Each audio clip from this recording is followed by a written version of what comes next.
असा राजा पुन्हा होणे नाही. शिवाजी महाराजांचा राजा पुन्हा होणे नाही. का बरं? त्यांनी केवळ स्वराज्य स्थापन केलं एवढं नव्हे, तर आमच्या हिंदूंचा गमावलेला आत्मविश्वास त्यांनी पुन्हा पुनर्स्थापित केला. त्यासाठी त्यांनी अनेक कामं केली, त्यापैकी मंदिरांचं पुनर्निर्माण. आज आपण कथा बघणार आहोत गोव्याच्या एका मंदिराची, सप्तकोटेश्वर मंदिर.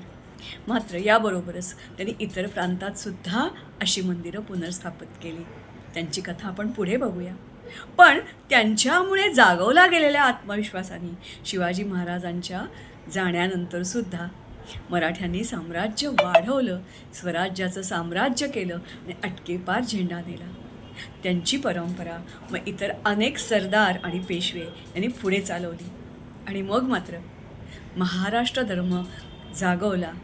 अगदी असं म्हटलं जातं की हिमालयाच्या हाकेला महाराष्ट्र धावला 1962 युद्ध. क्योंकि उन्होंने खाली स्वराज्य की स्थापना नहीं की, हिंदुओं का खोया हुआ आत्मविश्वास फिर से जगाया. के लिए उन्होंने बहुत काम किए. उसमें से एक था भ्रष्ट किए हुए मंदिरों का पुनर्निर्माण. ये गोवा का सप्तकोटेश्वर मंदिर उनमें से ही एक है. उसकी कहानी तो बहुत पुरानी है, फिर भी जो इतिहास ज्ञात है वो इतिहास में ये तीर्थ जो है उसके ऊपर ये जो दीवार बेट है उसके ऊपर कदम्ब के गोवा के राजा उन्होंने पहला शिव मंदिर बनाया था.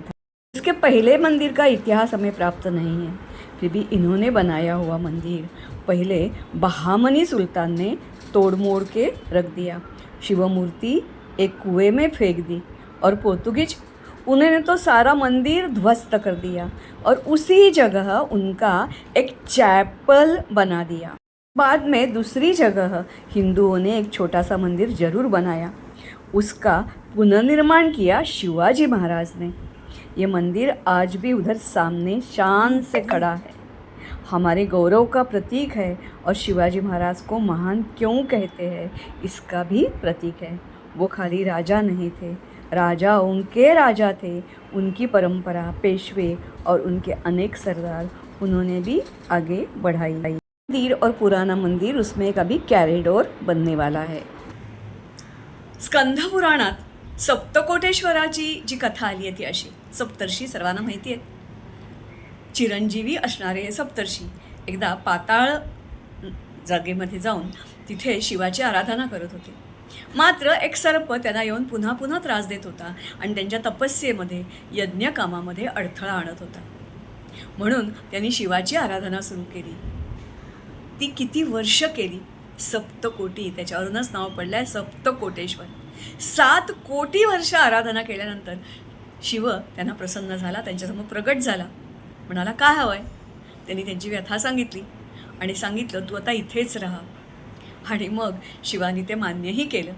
मग ह्या सप्तर्षींनी पंचधातूची मूर्ती, सप्तकोटी तीर्थ जे तुम्ही आत्ता व्हिडिओत बघितलं ते दिवार बेटावर पहिल्यांदा या मंदिराची स्थापना केली.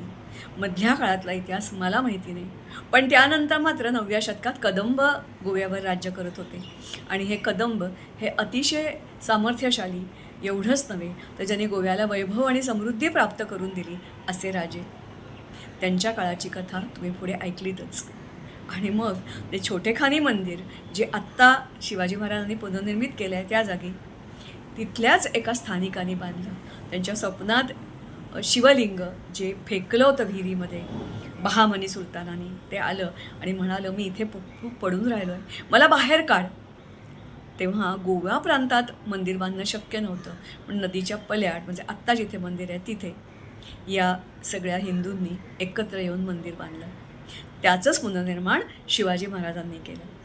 तेव्हा शिवाजी महाराजांना स्मरताना त्यांचं हेही काम स्मरूया आणि आपलं हे कर्तव्य आहे असं मानूया की आपल्यापैकी ज्यांचा ज्यांचा आत्मविश्वास गमावलेला आहे अशा साऱ्या हिंदूंमध्ये आत्मविश्वास जागा करायचा असेल तर अध्यात्म पुनर्निर्माण ही एक महत्त्वाची गोष्ट आहे, हे विसरता कामा नये. पुढच्या वेळेला तामिळनाडूच्या एका मंदिराची आपण कथा बघूया. नमस्कार, धन्यवाद.